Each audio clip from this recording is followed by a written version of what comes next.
Hi, everybody. Welcome back to Bimbo Mentality, a podcast where we sit down with somebody cool and learn about the neat things that they do and see if they can think like a bimbo enough to teach us all about it. My name is Bug. I am joined as ever by my co-host, Emma. Emma, how are you doing today? Doing pretty good. Excited to chat today. Yay, I am excited too. Over in the producer booth, it's our producer, Lilith, doing producer shit. How are you, Lilith? I'm good. I'm good. Last episode we learned that we're learning things, and I'm so excited. I'm so proud of y'all. So I'm excited to learn more things together. I'm excited to learn more things together too, which is going to bring us around to our guest for this week, Marisa McCue-Willis. Marisa is a hobbyist photographer who shares her love of motorsport via her photo blog and social media. Marisa has also worked the request of the Detroit Sports Car Club of America. How are you doing today, Marisa? I'm doing pretty good. I hope you're all doing okay. How are you feeling about thinking like a bimbo and teaching us all about motorsports photography? Do you feel up to the challenge? Yeah, I am absolutely up to the challenge to teach about motorsports photography and my current favorite racing series with a little asterisk, but we'll get to that. Oh, I'm excited. We're gonna get teaser. We're gonna go lead in. So tell us a little bit about what precisely you do. I'm a hobbyist motorsport photographer. I do work for the SCCA, which is the Sports Car Club of America here in Michigan, when they asked me to come out and take photos of their workers. But other than that, I love motorsport. My mother and my grandmother got me into it when I was a little kid. Like, as long as I can remember, it's always been about racing. And so when I got into photography, I wanted to capture my love of motorsport and share that with anyone that's really willing to listen, because I have a hard time shutting up about it. Did your grandma race? She was involved in some drag racing, but I'm not familiar with the details. I didn't really get to talk about that with her before she passed away, unfortunately. But I hear stories from my mom. I'm sorry to hear that. However, I will say that mysterious drag racing is the best kind of drag racing.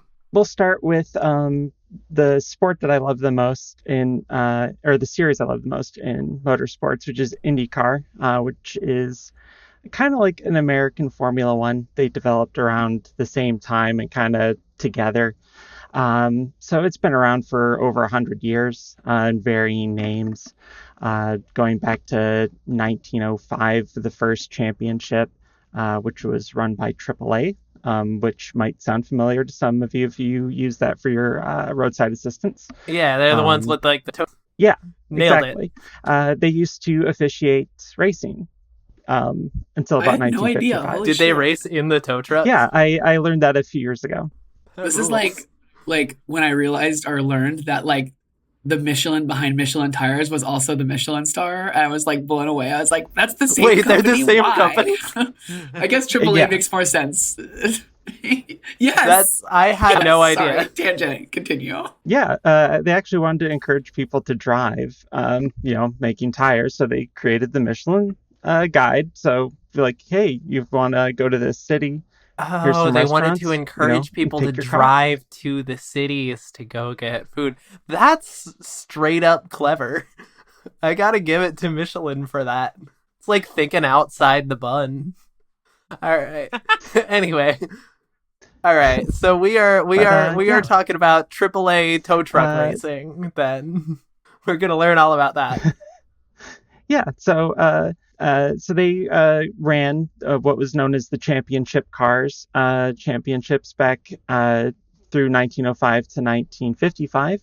And the championship was periodic between 1905 and 1920, and then it was kind of annual, barring a couple world wars. But they raced on mostly dirt, ovals, turning left, as a lot of people like to say, some paved ovals and road courses. And a lot of those dirt ovals were old horse racing tracks that weren't used, or it was mixed use. So they were running that championship annually until 1955.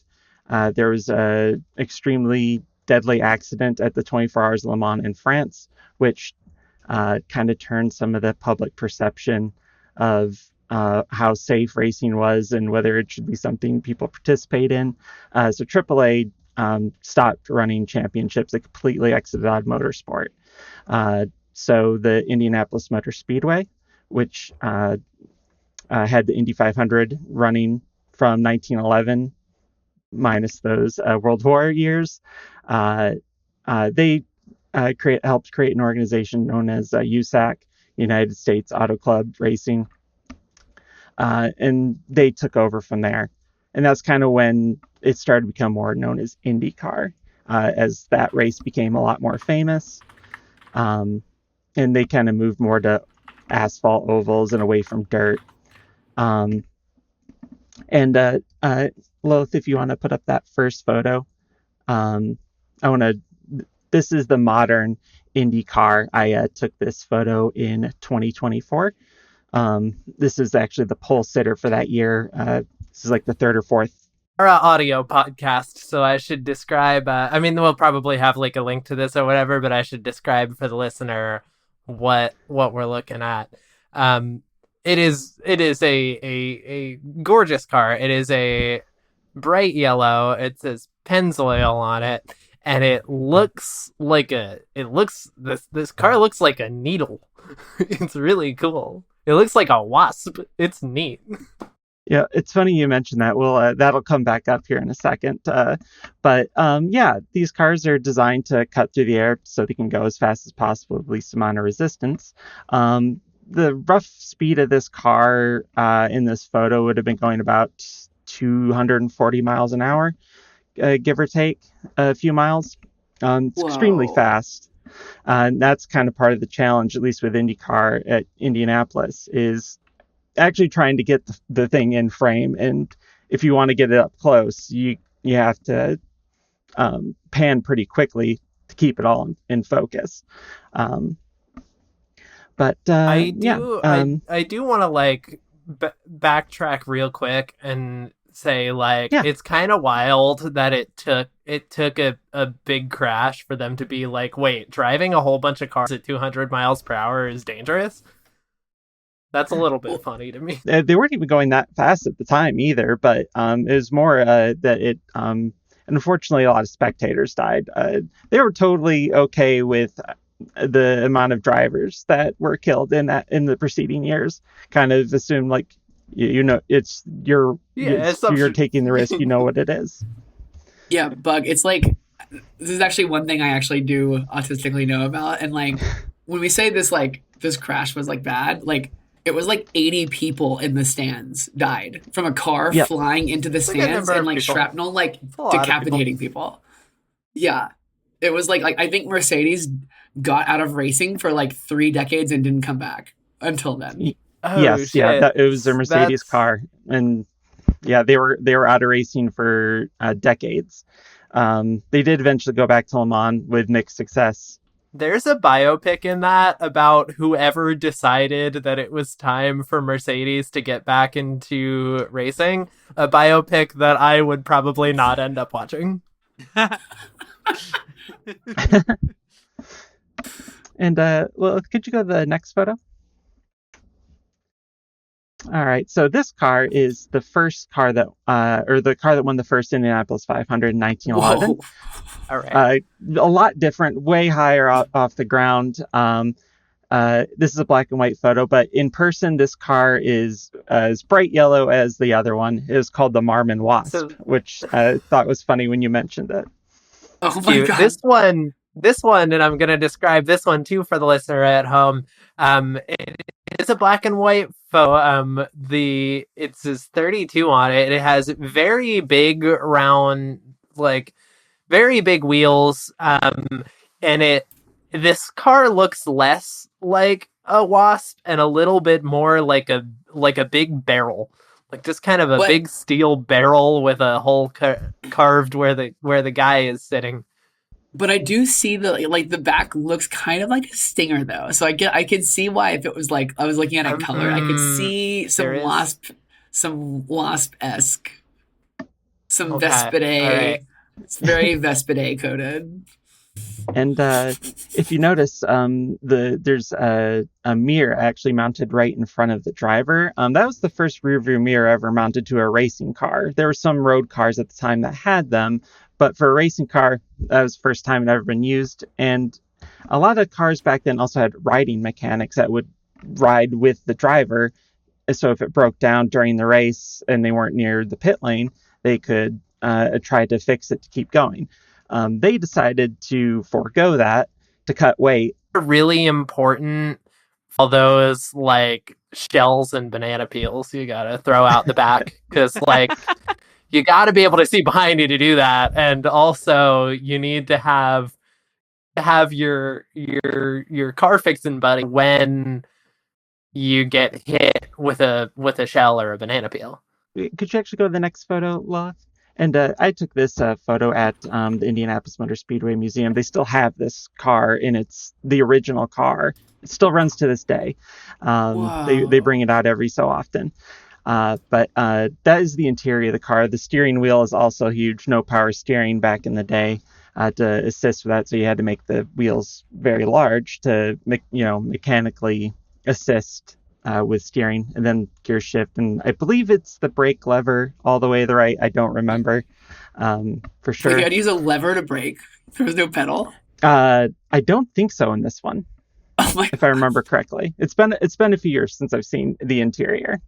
You can straight up see the gears in this photo. Like that is kind of nuts. That like how it would have been while they were driving is like all of the inside of the parts are visible like that. Yes, that's exactly what it looks like. Would it look like back in the day? No creature comforts. At best, you have a padded seat. I've seen some where like even that was kind of skimped on. Today they use like an expandable foam that they have the driver sit in the car, and then they inject like two chemicals, and then it expands the foam around their body, and it's very form fitting. But back in the day, they had to make those by hand, and sometimes they would stitch leather by hand if they were, really looking out for the driver's comfort. But so I'm guessing, safety wise, it was probably not good if you hit the wall with this thing. Oh, absolutely not. No safety considerations really to speak of. No seatbelts in this thing. No seatbelt. There's no seatbelt. I'm also noticing no windshield. Oh my god. Yeah, windshield. You could straight up like throw a penny into these gears. You shouldn't though. No. Yeah. I don't think seatbelts really became a thing until the 60s for racing cars. There was a school of thought that because these things carried so much fuel that it would be better to be thrown from the vehicle and take your chances that way than to be trapped inside the vehicle with it burning. Oh my god. Because this is also before Nomex or flame retardant cotton suits, anything like that. Okay, so everybody who did this was just... I mean, your grandma must have been fucking metal. Yeah, I think she's pretty cool, but, when I tell some of my childhood friends some of that stuff, they're like, really? Your grandma? They're like, I don't know what to tell you. That's just how she was to me. But if we actually want to go to the next photo real quick. I just want to give like a big 3 cheers, a big hip hip hooray for cool grandmas everywhere. Cool grandmas is so inspiring, especially when you don't realize how cool they are until you're in your teens. Then it really kicks in. So this photo here, you can see the Marmon Wasp in the back there. The blue and yellow car next to it. Is the 100th running winner. That was the first Indy 500 I ever went to, so I got to see this car win in person. So it's a little special to me. But you can see just how big the difference is. This would have been about 105 years difference in technology and development. Okay. So this one probably does have a seatbelt. Yes, they have. This one would have a 5-point seatbelt to keep the driver in the cockpit. Pretty much everything past the behind the front axle and in front of the fuel tank, which is like just behind the driver's seat. That's considered the survival cell or the safety cell. That is designed to be as safe as technologically possible.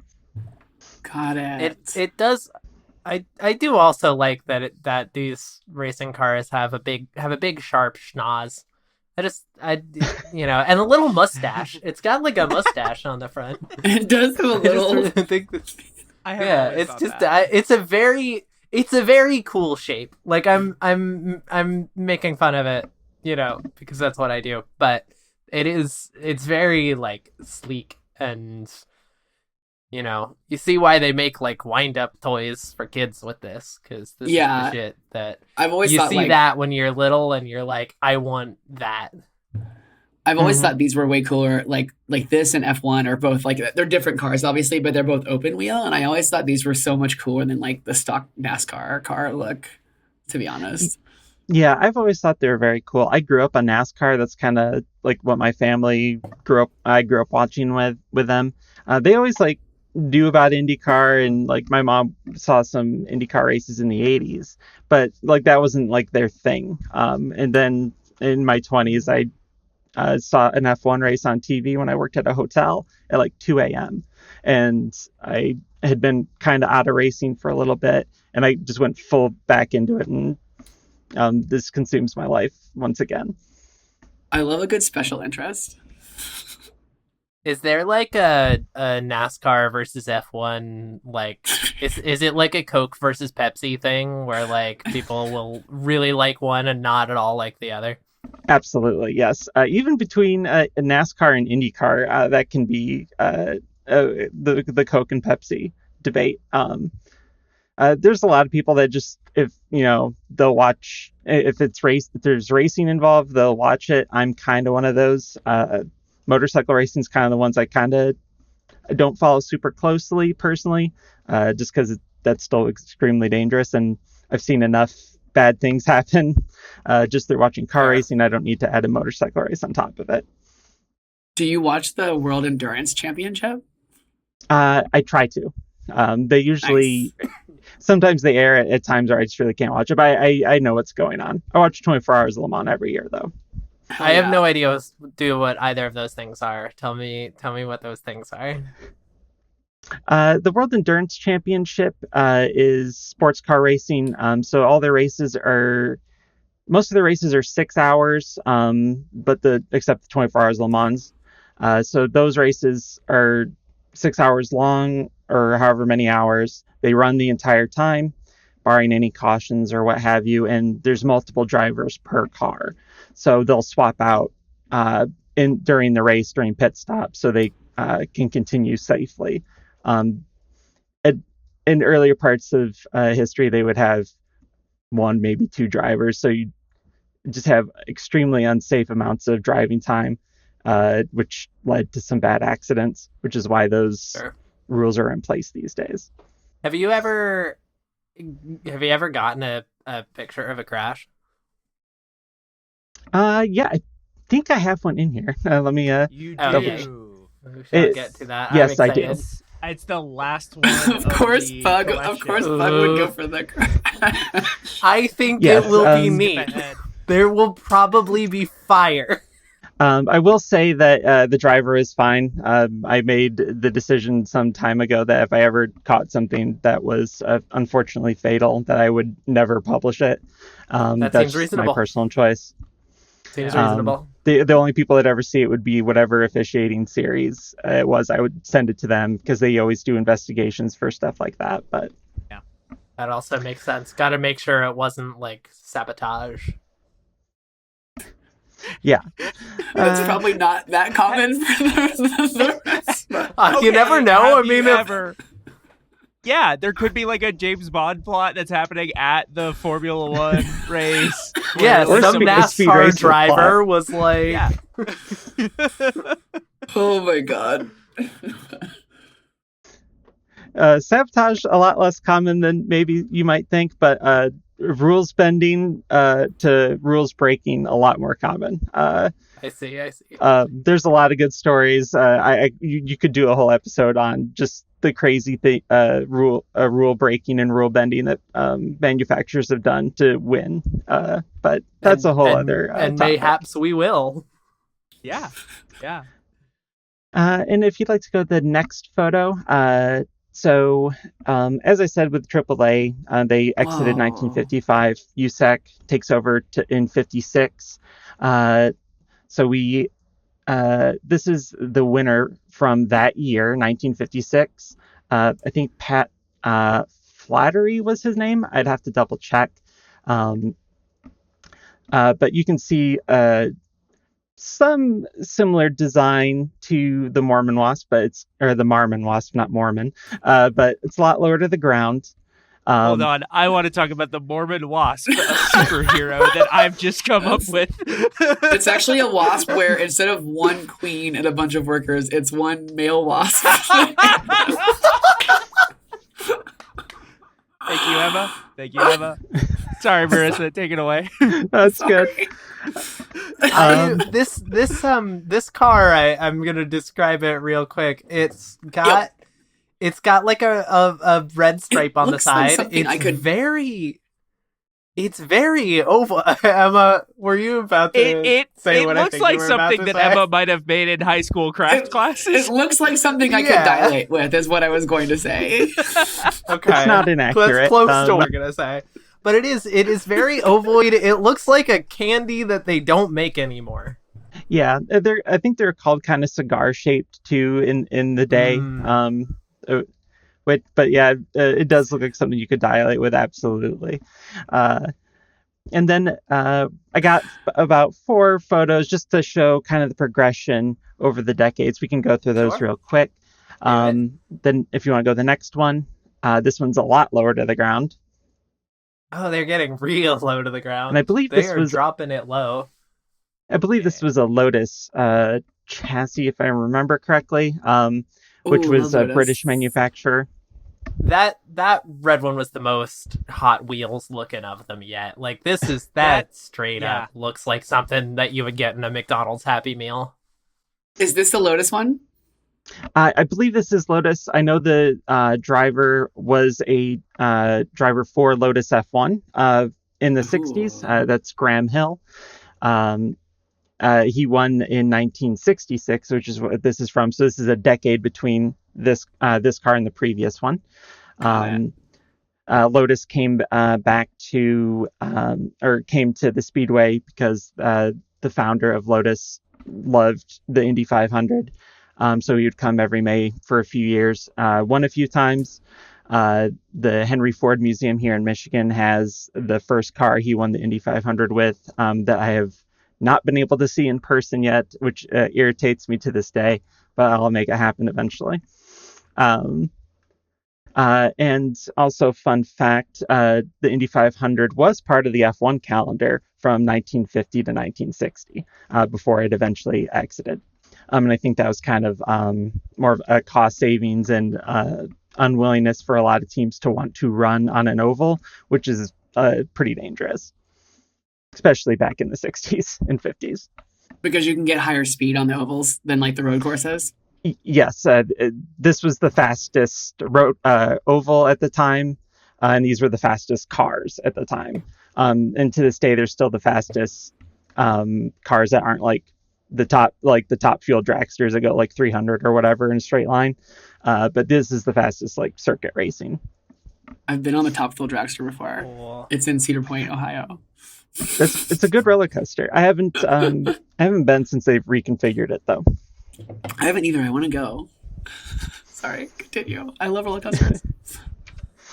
If you want to go to the next one, Lilith, please. Ooh. I know I'm colorblind, but I believe this is orange. So correct me if I'm wrong. It's like it's blue at the back and has like orange next stripes. One. Yeah. This sorry, this one there's a guy driving it who's got kind of like a Conway Twitty vibe. He's got some great hair, not gonna lie. Yeah. He's got that 70s country guy vibe. I do think the next one might be the one you're thinking of, that's orange. Okay, I might have mixed the that one is file order up when I sent it definitely to you. orange. Okay, the blue one, it looks like sort of like the color of like a blue angel with blue and yellow ish. Yeah, this one. Yeah, this was 1971. This was called the Johnny Lightning Special, which Johnny Lightning makes die-cast cars.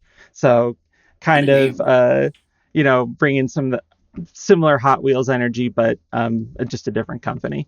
I feel like you got to go into like making fast cars or porn if your name is Johnny Lightning. Just saying. Yeah, yeah. It's got to be one or the other, right? Maybe like 80s hair metal. Yes, okay. That's also true. Okay, I'm loving this. Continue. All right, and let me know if you got the that orange number 2 car on the screen. Yes. I got it right here. Yeah. Oh, this is so pretty. It's a very pretty color. It's very like the car looks Dutch. tiny. The car looks very small. It does. Yes, they've started to get smaller, more compact for better handling. And you see the wings on the rear and the front, which is to improve grip through the corner. They were kind of reaching the limits of what tires could do at the time and how they could set the car up to get the best grip through the corners, which if you got more grip, you can go faster through the corners, means you're more likely to win. So basically you put these upside down airplane wings and that pushes the car into the ground. I never thought about that way, the downforce, but that makes sense. Just like reverse plane wings. That's a pretty good way of thinking about it.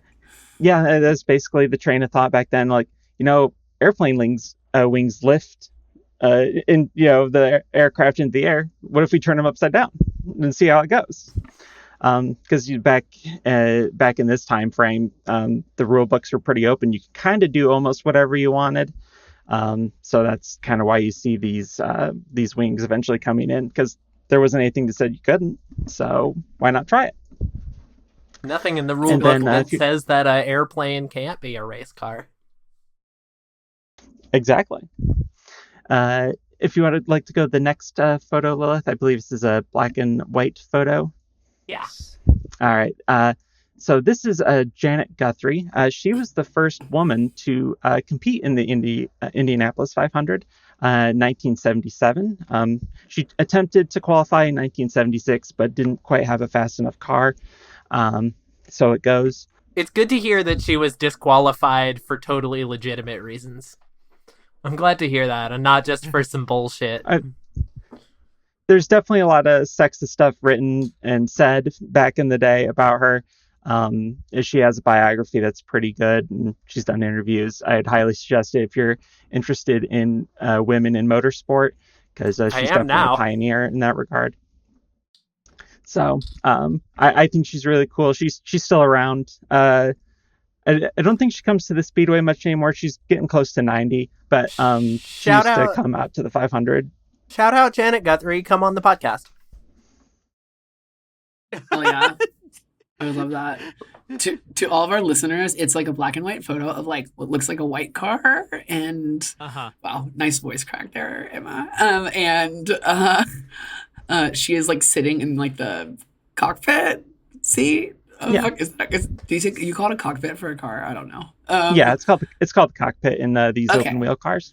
And like what looks to be like a bunch of very like 1970s dudes with some major hair and stashes. Look at the mustache on that one. Yeah, he's got a really good like classic 70s stash. And they're all wearing like those rayon or like nylon jackets that were really popular back then, in trucker hats. A total mid 70s look. Yeah. They look like if you told me any 3 of these guys were in Creedence Clearwater Revival, I'd believe you. Also, like, this look, like, it's funny, it's like a 70s dude look, but if a lesbian wore this to like a dyke bar, it would kill, actually. Oh yeah. Which is like true of almost everything, like, I guess. So yeah, if a lesbian just dresses like a guy from the 70s, just gonna be rolling in bitches. Oh my god. Okay. If you'd like to go to the next photo. Yes. Oh hell yeah. This white Texaco car. Yes, Texaco baby. This one is this is a 1980s Indy car. This one's very like rounded. Yeah. Yeah, they were starting to develop the underbody of the car to help increase downforce. So that's kind of why the car kind of is gotten more squattered and even a little bit lower to the ground. But yeah, so you can see just like we've gone through 30 years roughly of cars, and that now they look completely different, and even between just a few years they can change quite a bit. And then we'll go to the next one. This is 1990. You can see the car's kind of gotten longer again. It looks like the ice cream cone that you see from like the bomb pop. Yes, the bomb pop. It's got like a dip in it. Yeah, it's like it rounds off at the front and then it dips at the back. It's very wavy. Yeah, just it's all the control of the air coming over the car to best manage that and not slow the car down. And this is a Domino's, a liveried car, so it's like that 90s Domino's. Oh my god, it is. It's branded with Domino's. Did the Noid ever drive this? What is the Noid? Oh, I was asking if the Noid ever drove this car. Shout out the Noid. Come on the podcast. Unfortunately, no. It was a Dutchman. On this photo, can I ask right? Are the engines sitting behind like each car's engine that was in there? Yes. Oh shit! I did not notice that. That's so cool. So yeah, in around the 50s, 60s, they started to go, or more of the 60s, they started to move the engine to behind the driver because that weight distribution was a lot better for handling. And basically, when somebody figures something out, everyone's got to switch to that. Eventually, you're just not competitive anymore. But yeah, right behind the driver is the engine and the fuel bladder and all that. So there's, I think, like 15, 20 gallons or something of fuel behind the driver. All right, hold on. I gotta get clarification on this. Did I hear it right that it is called the fuel bladder? Yeah, that's an excellent question. Cars can pee? Absolutely. When you split them open, they'll pee all over the place. This is huge news. So like, be for real. This has huge news and has such implications for the plot of Cars 4. Cars 4. It's gonna get real weird. It's gonna get so weird. I wish I had a 15-gallon bladder. Oh god, yeah. That sounds incredibly painful, I'm not gonna lie. Can you imagine just having to walk around like fucking juggling 15 gallons of pee in your innards?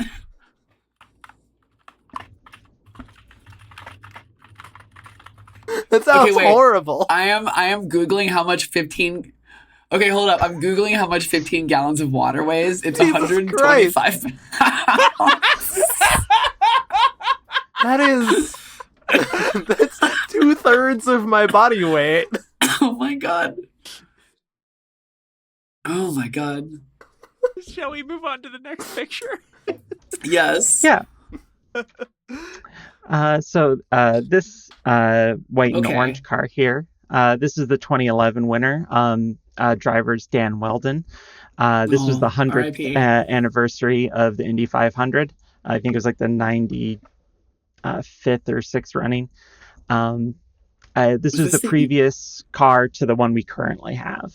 This was like pretty soon before he passed, right? Yes. So he didn't have like a full-time ride that year. He got a ride for the 500, won it. I highly recommend anyone that is interested, go back and watch that, even if it's just the last 5-10 laps. It is amazing race. But yeah, this was about 5 months before he passed at the Las Vegas race. Shout out the ghost of Dan Williams. Come on the podcast. Dan Weldon. Did they ever call this car the creamsicle? Because that's what it's giving. It does look like it's giving creamsicle. It is very creamsicle. It looks delicious, to be honest. It looks like it would have a delicious, refreshing orange flavor. It does. I agree. The next time I see this car, I'm going to just be thinking about creamsicles now. Good. Bimbo Mentality is a pro creamsicles podcast. Do they make you leave the place that all of these cars are if you lick one of them? I would assume that you would absolutely get kicked out, possibly not invited back to the track at all. Yeah, that makes I sense. haven't risked it yet. So you've never tried? I mean, probably I shouldn't, given what you just said. I mean, some of these cars probably had asbestos brakes back in the day, so I'm definitely going to keep my tongue away from them. All right. Well, sorry to rain on your parade. And I will say, this is in the track has a museum like on site. Looks way different than in this photo. This is from like 2016. They remodeled it recently. Now it looks like a modern, fancy like museum with more thought put into it than being a giant room. I highly recommend it if you go to Indiana, which can be hard to recommend these days. But so yeah, that's kind of the evolution of the car. But very cool. I would love to get to a point in like our sort of cultural moment where I can just go to Indiana. Oh yeah. Yes. Indianapolis itself is safe, but the state itself, is not great. But I do live like, I don't know. I live in a rural city, so like, or town, I should say. I'm kind of used to those attitudes, so it's like doesn't faze me, but I would absolutely understand why no one would choose to. That is, trans or LGBT of whatever flavor, it's can be uncomfortable.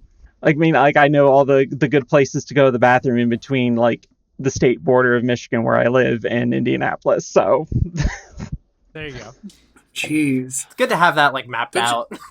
To the 1 or 2 cis people that listen to our podcast, this just want to like explain, like this is what it's like for us. So just want to put that out there. I suppose in fairness to what you were saying earlier, Emma, there are in this precise cultural moment a 15-gallon bladder would be helpful. Just thinking. Helpful, or would it be terrible when you had to go and then you have to be in the bathroom for 30 minutes? Well, I also feel like if I have 15 gallons of piss ready to go, I can sort of launch it at my enemies if I need to. Oh my god. Bug! Oh my god. I'm just thinking practically. That's what makes you such a good podcast host. What kind of PSI are we talking here? Okay. And right. We were talking about cars. Yeah. Oh, okay. Loving this car. Look at that. Look at that regular fucking car. I love it. Yeah. So we're just looking at a car now. So this is just a regular. This is a Pontiac Solstice, which I think 2007, 2008 would have been the last time they produced that, since they shuttered Pontiac around that time. But this is actually, I took at a driver's school, which every driver in the SCCA has to go through some training to get a competition license. I usually go out there every year to take photos of the cars and the workers. And you can see it was a rainy weekend. That's part of the challenge of being a motorsport photographer, especially on road courses where they do run in the rain. You never know what you're going to get until that weekend. You can plan as best as you can, like, oh, these are going to be good shots if I go here, here, and here. But you kind of have to deal with what's put in front of you or whatever conditions Mother Nature brings. It's a very cool shot, I believe it was like 55 that morning. There's a very cool, like, the way it's reflecting off of the puddle, the like mist coming off the back. This is, I mean, I think it's a very, very cool shot. It evokes what I assume the weather was like that day. Yeah, I think it captures it pretty good when I look back on it. Like, yeah, it was cool and damp that morning for sure. And it just like, I don't know, the way the headlights are lit up on that, I mean, the car just looks cool. The grass and the trees, where was this again? This was at a track called Waterford Hills, which is in Waterford, Michigan. Okay. It's kind of where if you are getting into club racing, amateur racing here, that's where you go to get your competition license. It's where they would also encourage you to go to learn flagging and communications or anything that helps run a race. So if you ever watch a race on TV and you see the people in white suits waving flags on corners, that's flagging communications. Ton of fun. I've done that. I've worked IndyCar races pre-transition. I kind of ran out of time since COVID. I just haven't been able to dedicate time to that anymore. But that's really cool. All right, and if we want to go to the next photo, this is another photo from the first photo we started with, that yellow IndyCar. This is a lap earlier in that day. I just really like this one. The framing kind of accidental because they're going so fast. You're just hoping to get good shots in frame. Granted, I did kind of stand there hoping I'd get the timing and scoring pylon there on the left. But yeah, I like this one a lot. Yeah, it's cool. We're having beautiful. I love the cockpits of the newer ones. It looks like spaceship, the way it curves and curls around the head. Honestly, it does. It looks like the Enterprise. Yeah, it looks like some Star Fox shit. Yeah. Yeah, it took a little bit to get used to it first because you're kind of used to how the car looked, but they've made the car so much safer that even if I do think it looks a little odd, like on side on or head on, I really don't care. If I could go the rest of my life without seeing another driver get seriously injured or killed, that would be fantastic. Sure. Seen enough as it is. So, and if you want to go to the next one, it's a black, white, and red car. Yeah. Oh, that's pretty. This is one of my favorite drivers in IndyCar. His name is Will Power. A driver from Australia, feisty guy. Hold up. So his name is Willpower. His name is Willpower. Yep. Oh my god, his parents were amazing. Thank you to his parents for that. I'm noticing. I've dabbled in photography, and I'm noticing like a really interesting. So obviously, there's a captured at like really high shutter speed, right, to like get the like the precise moment of action, but the way that like the wheels are still spinning very, very fast, and you see this like kind of this moment like captured in time. This is really cool stuff.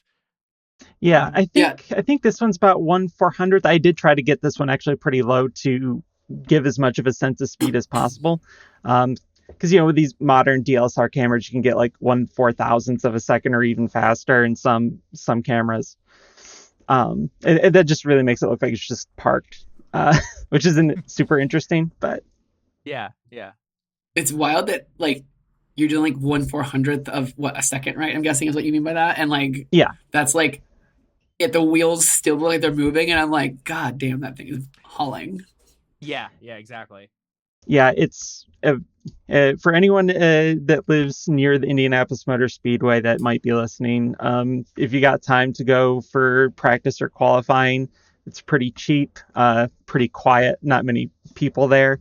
And it's really something to just see these cars just whip by it to 220, 230, 240, depending on their setup. When I went to my first 500 in 2016, I decided at that point I was going to come back every year. So far I have, minus COVID and all that, but that's awesome. And I have possibly barring some future decisions by the series, but we can get into that in just a moment. I haven't been to an oval course, but I want to give a fun little Emma fact for the podcast. I have been to an IndyCar race before. So, yeah, I went to the Long Beach Grand Prix in 2021.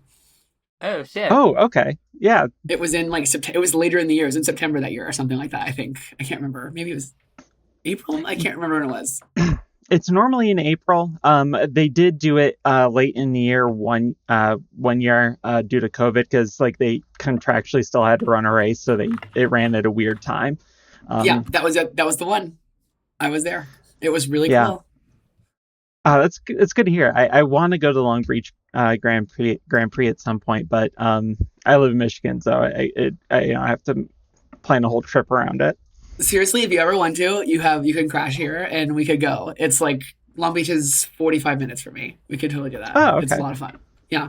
I'll keep it in mind if the opportunity comes up. Yes. Um, I'm but so down. It was such a blast. and I did want to mention before we do end, so I don't forget. IndyCar is my favorite series. I did mention with an asterisk. This year, the series decided to add a race in Washington, D.C. at the last minute. This is like about a month ago. So like when I proposed this episode, this race did not exist. They've gotten the Trump administration involved to pass an executive order to let it happen within the city. I am not thrilled with that choice. But this is a sport that's been around for 100 years. I think, this isn't going to end it. And eventually the owner currently will not be around.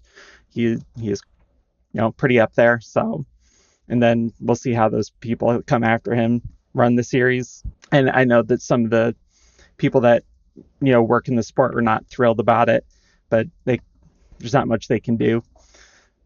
So it's either they don't show up and risk all their sponsorship dollars and their charters and all that to even run. They could just never run again. It's complicated. Pretty soon here, we're gonna have a cultural turn to where the entire corporate world decision to just totally capitulate and try to capitalize on right-wing culture grievance is gonna look real embarrassing in hindsight. And I think that a lot of people who make those decisions are going to be very disappointed with completely unemployable they are 3 years from now. And then we'll win and we'll get to just enjoy Indy racing without having to feel a little bit icky about it again. And God, wouldn't that be great? Yeah, I'm looking forward to that. It's also kind of baffling because so far they've managed to, until literally a month ago, they've managed to stay away from those hot button issues, even though I know Republicans and Trump are pretty popular with owners and stuff. They're quite wealthy. So that's not surprising, but they've generally managed to not associate themselves directly by bringing it into the sport, via executive order or having them on TV or, as part of the race or any of that. So that was kind of shocking when it did happen. People kind of associate right-wing attitudes and stuff with NASCAR because it's from the South. And they've definitely made some faux pas over the last year with some of the people that they've invited. Sometimes that has to do with the track owners and that. I know Riley Gaines was at one NASCAR race as the Grand Marshal or whatever, which I turned the TV off at that point and just kind of walked away. But do we get to look at a crash now? Is that what's happening next? Yes. So I've been waiting for this. Switch to that photo. Oh my God, look at that. So again, with the unpredictability of motorsport, you never know what you're going to get. This was the 2013 Indy 500. The car that is spinning there, it was driven by Pato O'Ward. He was had a real head of steam coming into turn 3, which is where this happened. Was gonna pass, trying to pass Marcus Ericsson there to get closer to the lead, because he's real good at the 500, but he has terrible luck, and just kind of lost it. Went into the grass, which you can see the grass coming up from the wing, and then the tire smoke from the tires starting to skid. I think I do have a photo of him actually hitting the wall, but it's a little bit out of focus at that point, so I didn't share that one. But yeah, you never know what you're going to capture on camera at a race. By their nature, they're unpredictable. That's so cool, though. I mean, look at it. Look at all that smoke. Yeah. Yeah, I mean, that did not. Yeah, they're going, about on race day. They go a little bit slower because they're, more concerned with stability of the car and all that. But that's still sure 225. If you lose control of the car, and you really don't slow it down very much before you hit the wall. Like when these things hit the wall, it's loud. Like the cars are loud on their own, but you feel it hitting the wall. Wow. Yeah, it's the thing that I'm kind of that I'm struck by in this photo is how the grass and like debris is still in the air and how far the car is from that. Oh yeah. Like yeah. That's the kind of that kick up like clearly just happened, and then the car is like way far away. They're going very fast, huh? Also, like my autism is really pleased with how the immaculate like framing of the grass lines and the pit road looking thing and the other it's like so well manicured. It looks so nice. Besides the dust up where the car went off, but like shout out to whoever mowed that lawn. It looks so good. Also, can we I don't know the exact number, but can we talk about, or can you share with the viewers like the Indianapolis Motor Speedway? Isn't it like technically like the largest like sports arena or one of them on Earth in terms of population? Or not population, but capacity. Attendance, yeah. So on race day for the Indianapolis 500, it is the largest single day sporting event in the world. About 350,000 people on race day. It's an absolute madhouse. I'm sorry, you said 350,000 people? Yes. That's wild. Insane. Yeah, okay. I live in a town of about 20,000, so that's like 10 of my cities, or more like 15 of my cities in one spot. Golly, so it's a certain kind of insanity that gets into your head, which is why I keep going back, because I show up at I try to have my car parked at about 6 a.m., which is when every morning they fire off like a cannon to like announce to the city that the track is open on race day. God damn. So I try to have my car parked, and I hear it as I am walking to the track. Okay, I gotta go one year. This would be fun to like just to check out once. This looks like, is it like an all day party? Are there people who like start like pounding beers at like 6 a.m? Oh, absolutely, yeah. My god, hell yes. I have learned, like, I've been to NASCAR races a lot as a kid. I have learned more about binge drinking by observation at the Indy 500 than anywhere else. I feel like all right, this is I'm gonna take a risk here saying this, but I'm just gonna say it. I feel like if there's one day of the rest of my life where I'm allowed to break sobriety and binge drink, it should be at one of these races. As a fellow sober person, I was thinking the exact same thing. That would be, yeah, like, I think you're going to do it. Waking up at like 6 a.m. and just like throwing it back for this race would be a fucking amazing 24-hour cheat day. I love the little rituals around these types of things, though. Like the canon, yes, but also like your personal ritual of like waking up at 6 a.m. to get there and experience the whole day of it. Like, I love that shit. Yeah. I've developed like I have an itinerary, at least for the last few years. Like, this is what I do. I've developed it through trial and error. But yeah, get parked by 6, walk to the track, set my stuff down. I know a few people that go every year.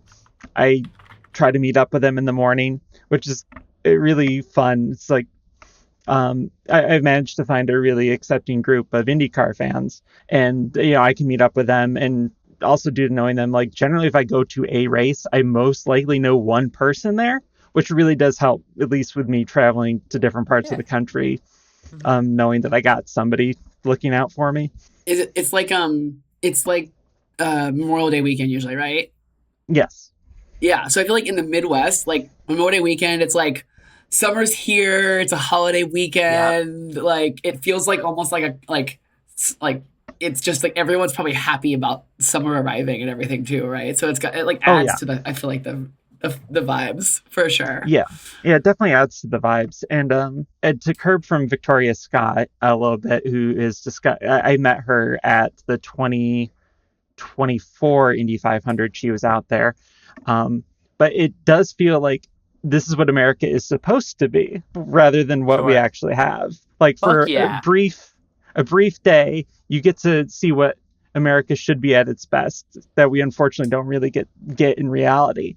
And as a trans person, like, I feel safe there, surprisingly. Like, you wouldn't think that, but a big ol' cultural melting pot where you get to binge drink, shoot off a cannon, and watch fast cars. Fuck yeah, that's what America is all about.